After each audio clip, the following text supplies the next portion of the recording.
भएको थियो संसदमा। हामीले संसदमा ल ठिकै छ त, जनताले फैसला गर्लान् भनेर चुप लागेर बस्यौँ। तर आज जवाफ दिने बेला भयो। गगन थापाले झुट बोल्नुभयो, विश्व प्रकाश शर्माले झुट बोल्नुभयो।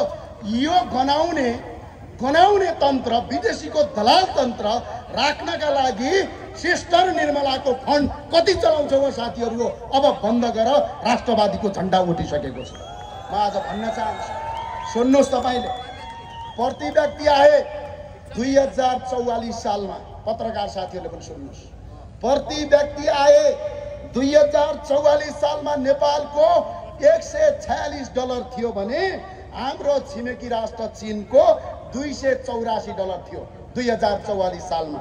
आज चीनको प्रति व्यक्ति आए $24,360 छ भने नेपालको $1,456 छ।